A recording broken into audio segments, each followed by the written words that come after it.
this is something I want to be. I want to be in the field of media. I believe that my impact in media is bigger than what I can even see.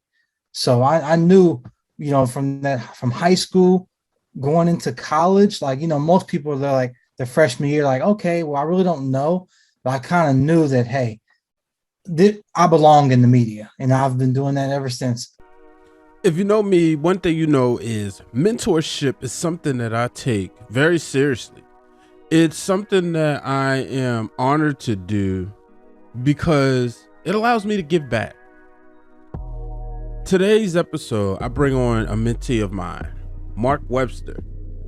He not only hosts a sports podcast, but he also works in the corporate side of the media business. And one of the things that he's going to talk about is the importance of being versatile in this business. So, ladies and gentlemen, I'm excited for y'all to hear this conversation that I had. Ladies and gentlemen, here's my conversation with Mark Webster. All right, ladies and gentlemen, on the line today, as promised, I have a good friend of mine, good brother of mine. We our teams are rivals, but it's friendly. So that's the only 2 times of the year that, and sometimes we hope for 3 that we don't get along, and that's because he's a fan of the Pittsburgh Steelers, and that is the one and only Mark Webster. Mark, what's up, bro? Ryan, what's going on, man? What is up, my man? Glad to be here, man. Appreciate you coming on. It's always fun. I remember when we first met, you was like, "You a Steelers fan?" I'm like, what? Come on, man. But I'll tell people, I don't dislike. I love to hate the Steelers, right? If there's football to be played and there's an NFL to be played, I want the Steelers a part of it. There's some teams, Tom Brady's New England Patriots back in the day, I didn't want to see them on. So every time y'all played against them, I was rooting for y'all. I wasn't, yelling black and yellow or anything, but I was definitely rooting. As I see, y'all won't see the audio, but he got one of the terrible towels in the background. Goodness gracious. My one of my favorite cousins is a Steelers fan, so I'm used to it. But y'all good people. Y'all just chose the wrong team. How you feeling, man? Man, I'm great. Outside of that, the Steelers having a shaky season, but life is great, though, man. As we take this podcast, y'all coming off a Sunday night win, so that's good. Yeah, can't beat that. Barely, but we'll take it. Yeah, but Mark, man, you've been doing a lot, bro. You somebody that I admire because I've been watching you, balance between the corporate media side of the world as well as the sports side, which we'll get into. But first and foremost, how did you decide that this was something you wanted to pursue, that you wanted to pursue a career in the media business? Brian, it kind of goes back to my early days basically in high school. I always would be around, although I played the game. I grew up a big sports fan. So I had aspirations, I still have aspirations of being like, oh, I want to grow up and be like a news anchor and, the whole 9 yard and be just the overall glamorous sports reporter. But as I started growing up and, as I started to transition to like college, I really started to understand that there's more to that, there's more to just being just that one sportscaster. So I decided to really start looking into other avenues of media. I started to look into, writing feature articles with the WKU Herald publication. I got into live streaming. I got into, communications. So I was kind of a little bit all over the place, but I was expanding my horizon, to say the least. So I knew by the time I got to college, like, okay, this is something I want to be. I want to be in the field of media. I believe that my impact in media is bigger than what I can even see. So I knew, from high school going into college, like, most people, they're like the freshman year, like, okay, well, I really don't know. But I kind of knew that, hey, I belong in the media, and I've been doing that ever since. I think that's important. You don't hear too many people know automatically that this is what they want to do. As far as expansion, most people, they know, okay, I just want to do behind the scenes. I just want to be in front of the scenes. And obviously, it was more popular. People want to be on camera talking about sports. But you saw that early, right away, that, in order to be really successful, that it was important for you to be able to be versatile. Yeah, without doubt. And I think that was one of the biggest things I learned Actually, my sophomore year, I was, I looked at it. I was kind of like I had the underdog mentality, so I would watch all the upperclassmen, being able to get the stand up jobs and being able to, holding the microphones. But when I started doing some digging and some researching, I said to myself, if you want to be able to be the greatest person in the media, you have to really, really know the media. And that just doesn't go from just knowing how things work from, like you said, by cutting the camera on. You need to know the legislative point of view. So that's when I started getting involved with Kentucky Broadcasters Association, just being like an intern, going to the conferences. So I started being able to go out to DC and learn from like the legal side of broadcasting. So then I was exposed to a whole different ball game of how the media works and like how even GMs are being able to, how they run their stations. So Yeah, that's important and amazing. Book your next event with Symphony of Balloons. We offer custom luxury balloon installations for parties, events, grand openings, weddings, gender reveals, and many more. We also offer the 360 photo booth. We want to take your event to the next level. If you're interested in booking with us, please email us at symphonyofballoons@gmail.com. If you're interested in seeing some of our work, follow us on Instagram and Facebook at Symphony of Balloons. We can't wait to partner with you and take your event to the next level. What college did you go to? yeah, so I'm a proud graduate of Western Kentucky University, the Hilltoppers. So WKU grad. That's 20 awesome. Yes, Now sir. you also play. Did you play college football? I know you said you played football. Did you Yeah, play so college? I didn't play college. I finished out in high school. Had an injury towards my ankle that stopped me from playing to the next level. So yeah, Oh so you know man. how that goes. So it's kind of like I had to make a decision in my mind. It's like I knew football was over with. So Mhm. it's like, what's next? Am I gonna love the game, or am I just gonna be able to just, I had college was always always an answer for me. So I Mhm. knew I was going to college. What was I gonna do? Yeah. Wow. Well, definitely glad you was able to find your passion. Yeah, How has playing the game helped you in this business outside besides knowing football, right? yeah. But let's take it a step further. What are some of the work ethics that you learn playing football? Like my son is playing right now, and I'll be straight up. He's not going to be, Deion Sanders or anybody. Mhm. He might not play high school football, But one of the things I've been teaching him is that he's learning discipline and he's learning the brotherhood. Because Yeah. this is his first year playing. And he was crying after the first couple of practices. He's like, it's hard. I said, nope, you're going to finish. But now as time moved on, he's starting to like it, and it's more so because of that camaraderie. How did football as a whole help you for this part of your career? Surprisingly, Brian, like my senior year. So I think this was one of the biggest things. My senior year, I won the mental attitude award for my football team going into my senior year of high school. So I believe, the first thing football had taught me that kind of has helped me every now, like every in my everyday life is, when circumstances aren't going your way, when situations aren't going in your favor, it's like, how will you respond? So it's like, even if like, so if we put that in the football standpoint, if you're down a touchdown, are you going to give up? Or are you going to try to fight back to get into that game? So every day of life, when different obstacles are thrown at me and when, challenges arise, I look to myself as like, am I going to get down on myself or am I going to be able to arise? So I take that mentality of, never give up, whatever the situation might be thrown at you. So if I get laid off from a job, don't give up because you got other resources. You've already prepared, before you've put the legwork in to know that, hey, that might just be one game. You learn you look at your film and you move forward to your next opponent. Kind of like in the real world, which is the next job or your next opportunity. Wow, man, that's amazing. That's definitely something. We're gonna clip that off of social media because that's something people need to be Yeah. able to take away from this conversation. NABJ, that's where we first met in person, man. Miami. Woo, what a Yeah. time. Man, for real, it seems like forever, man. It does, because there's been two of them since then. Nobody could have predicted in August of 2019 what was to come the next year.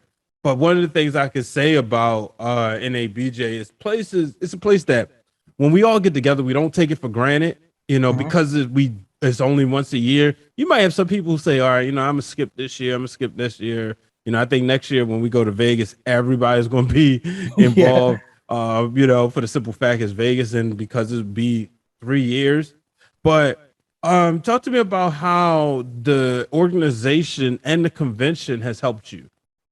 Oh man, NABJ, just from a general aspect, first of all, shout out to Steve Jefferson, my mentor. He got me involved in NABJ when I was literally, going into when I was in high school. He would always send me programs because I would always ask him questions like, oh, how can I get working at the news station? He's like, well, first thing first, before you even work at the news station, Mark, you're in high school, you have to go through these programs. And that's when he started sending me programs like scholarship opportunities, different webinars NABJ would have. And that was it. This was the high school level, Brian. So NABJ has been a part of my life, like I said, since my high school days, then leading into the college days, where you started seeing the opportunities just grow just by, just mentioning, hey, I'm part of NABJ, I've done this. And it's kind of like, the different wolf pack. It's like we as a family, lean on each other. Then I had the opportunity of meeting you. It was just like a blessing in disguise. Had I not been through NABJ, who knows the opportunity of me even running across you? I'm sure, who knows? We just never know, because this world is so big. But just that, the opportunities and the familyness of NABJ has just stuck with me ever since, like I said, the end of high school. Yeah, I'm glad to hear, somebody who's gone through it to the high school level, because like I've seen in programs, people talk about that. It's like, oh yeah, we have stuff for high school students. And for me, I didn't get a part in the organization until literally my last semester in college. And I remember thinking like, wow, I wish I would have known about this. So I'm one who screams loud about it. And whenever I meet college students, I'm like, are you a part of NABJ? Why not? And I've heard things of, well, it's just the organization. I don't have time. I'm like, no, this is the organization. Even if your individual chapter isn't doing what you feel they should do, you need to get a part of the main chapter, because it's so much. It's a huge resource. And you just have so many people that you can, have access to. Right. Exactly. 100% agree with you, Brian. Yeah. Now you're working. I wanted to talk about your sports show. Okay. When did you decide to create the sports show? Because I know a lot of people, they have doubts. I've heard a lot of, man, I want to do a show and I got all this content, but I'm scared to put it out there. When did you decide, you know what, I'm going to make myself vulnerable. I'm going to put my opinions out there and I'm not going to be afraid. I'm so glad you asked this. This dates back to, like I said, I originally had a sports show I did with a friend of mine, in high school. And we would produce it. This was like at the high school level. We would produce it, talk about sports, blah, blah, blah. Surprisingly, we got to, the next level. And this full transparency. That individual, he decided to, take the sports show that we created and go, just move on with it as if I didn't, help with it, which is okay. So moving forward, I was like, dang, like, what am I going to do? Like, I can't, I put time into that and blah, blah, blah. So I thought to myself, like, wait, I actually played this game. I know the game. Like, I talk sports. So that's when I came up with Talk It Up Sports, like by Webby Webb. So, and ever since then, 2017 going into 2018, I really set myself, I actually brought tears to my eyes, because I was like, wow, like I want to be able to have myself and be known for something bigger than myself. Like, I understand that everyone has a path to success, but I want my path to be a little different. I want to be able to let people know you just don't have to just create these reels based off what the university's doing. And, you can add your own twist to it. So what I basically did was I created Talk It Up Sports.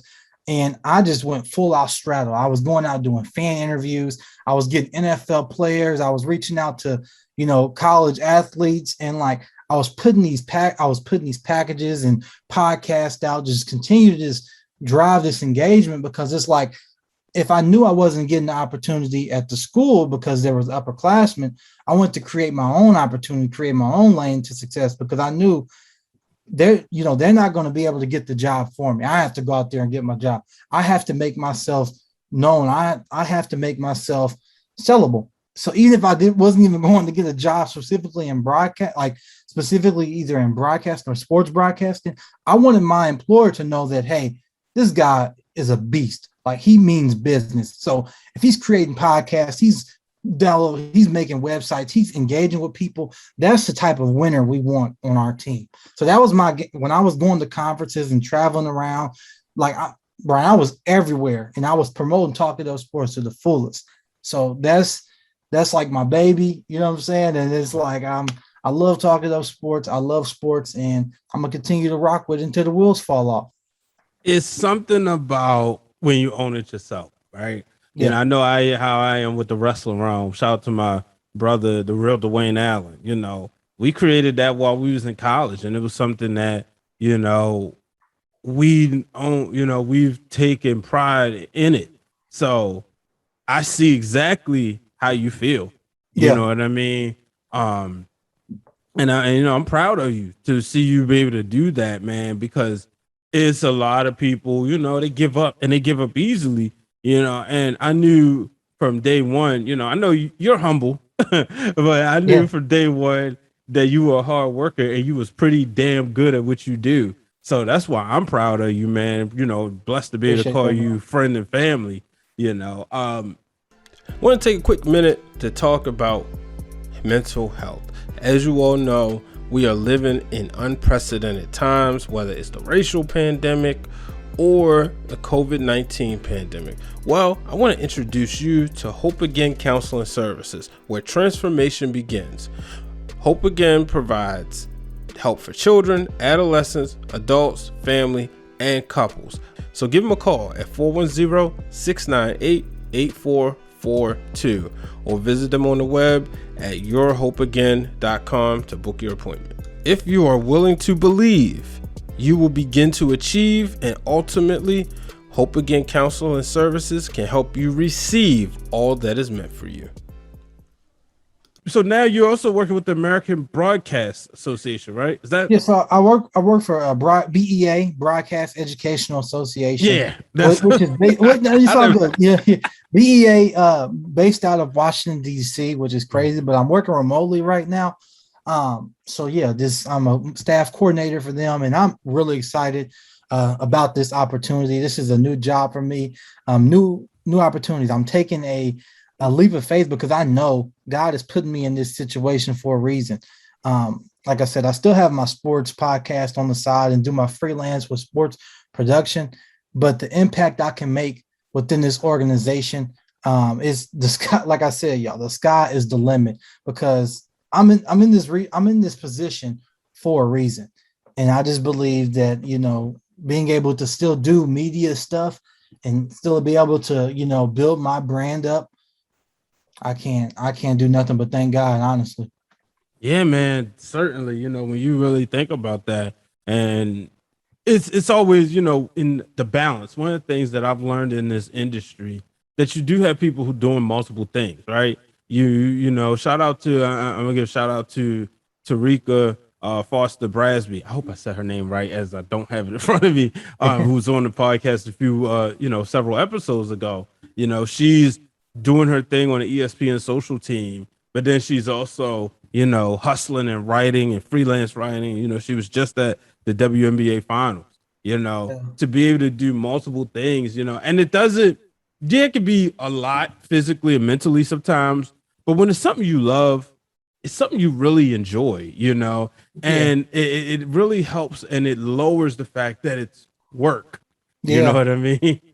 Yeah, I definitely agree with you. It's one of those things where it's like, when you wake up every day, you should be grateful for any opportunity that's in front of you. So I look at it as like, we make the best out of the opportunity that's in front of you. Now, if the opportunity is causing you to pull your hairs out of your head, and you just in an environment that this is not fit for you, try other things, because what you don't want to do is have regret. Because when the moment you have regret, definitely for anyone that is under the age of, like you said, 25 or 20, that might happen to listen to, there's going to be listening to this. Don't regret any decision you make, because you only get one life, and we have to live it to the fullest. And you have to take those risks, because high risk creates high rewards. So what I'm saying, you have to be able to take those risks and be able to just challenge yourself to the best of your ability. And that means even if you're getting uncomfortable and put in situations where you have to grow. Yeah, man. You know what?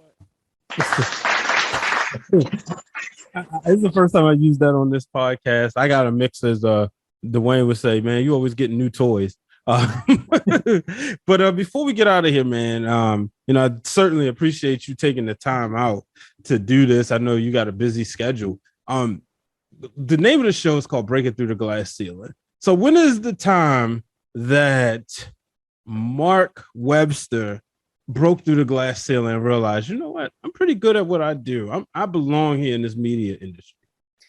Oh, wow. So, like I said, it's really kind of crazy. So I'm going to take myself back to probably about my sophomore year. I got two quick examples where I kind of felt like, okay, Mark, this is like, you hear like it's time to continue to go forward. The first time is being in Washington, D.C. with the Kentucky Broadcasters Association. I'm the only black male on this trip, sitting in Capitol Hill, with Mitch McConnell, talking about broadcast legislation, being in the room with, the only, person of color standing strong, listening, talking about things that are going wrong in the media. That's when I was like, Mark, you have to stay in the media. Like just your impact can be so big, because they selected me to go on that trip as one of the few, students from Western to go on that trip, all paid for, just to be able to observe and ask questions. I knew then that was the first time I was like, okay, Mark, you are made for this media. And the second time, big shout out to Jeff Lightsey Jr., my big mentor stuff. I was able to take a leap of faith and get a part-time job at the news station, WBKO television, in Bowling Green, Kentucky. I was nervous. They threw me in there as a part-time news journalist, but I was news editing. I mean, when they threw me in, man, I was doing breaking news, all that stuff, just going out with the live shots. But when I first covered my breaking news, it was like a homicide that happened, and I had to go out there take a TVU and just get footage. And when I got back into the car, I said, you know what, it's only up from here. Like, it's only up from here. And I always, kind of say to myself, it's never the grades you make, but the hands you shake. You follow what I'm saying? So it's about the resources and the networking of getting to different places. It was never the grades for me. If we're going to be honest, it was always, I'm 100% honest. I had test anxiety. I had some low test scores, but I never let people outwork me because of that. I was always pushing for greatness. I always would like that underdog, mentality, because I knew that I'm going to meet the people that are going to put me in the right positions. So those two times are when I kind of knew, like, okay, life is really, meant for me to be somewhat in the media. Wow, man. That's awesome, Mark. I definitely appreciate you taking the time out. Let the people know where they can find you. Man, I appreciate you first and foremost for inviting me onto this show. I'm really honored to be here and just to kind of tell my story. So if you want to follow me, you can follow me on Instagram, mwebster68. You can follow Talk It Up Sports at Talk It Up Sports, all social media. And then on Twitter, extra_swaggy100. That's Mark Webster Jr. And then Talk It Up Sports on there as well. I'll follow back. I'll interact. I'll show love. You got merch, anything, I'm supporting, because that's the only way we can do it. We support the big companies. We got to support each other. So we definitely appreciate that, Mark, man. Like I said, y'all make sure y'all give him a follow. Support Talk It Up Sports. He know his stuff. You know, even though he root for the Steelers, but he's a reasonable Steelers fan, you know. But it's always all love, you know. The Ravens Steelers rivalry, we better with each other around. So it's same with the fans, you know. It's fun to go back and forth with the fans. But you know, hopefully soon, man. You know, hopefully we'll be in Vegas together. But you know, if you gotta come to DC, well, I'm in Baltimore, but it's only an hour down the road. We definitely linking up, bro. Oh, you know it, man. When I'm touching down for when we have our board meetings or anything, you know we connecting. We connecting just like that. Definitely. All right, ladies and gentlemen, make sure y'all give Mark a follow on each and everywhere. All right, ladies and gentlemen, that was my conversation with Mark Webster. Proud is an understatement. A lot of times you see people doing their thing online and you don't get a chance to talk every day, and that's the thing I love about doing this podcast. It gives me an opportunity to catch up verbally with my friends and mentees who are also my friends, because you know I want to give them their flowers, let them know I am proud of them. Next week, stay tuned. I'm not even going to reveal who's the guest, one, because I ain't taped it yet, to be honest with you, as the time of this recording, but just in case something falls through. But if all goes well, I'm bringing on somebody as I step into another world and bring them onto this one. I know I have had a lot of media people on here, so we're gonna step outside of the media, but that's if all goes well the way I hope it does. But ladies and gentlemen, that'll do it for this week's episode of Breaking Through Glass Ceilings. Thank you everybody for all your patience. I know it's been a while since I've been able to do these podcasts. I'm gonna take the quick time to thank everybody who's sent congratulatory messages. It is true, I have moved on to a new position at Spotify and the Ringer, where I produce the Mac Mania podcast. So if you are into pro wrestling, and if you're not, support your boy, give us a follow at It's Mac Mania. But you know, I'm really excited for this huge opportunity, and I'll talk more about that later. But I just wanted to end this with a quick thank you to everybody. But ladies and gentlemen, that'll do it. And remember, the message stays the same. Do not let anyone put a glass ceiling above your head. Take care, everyone.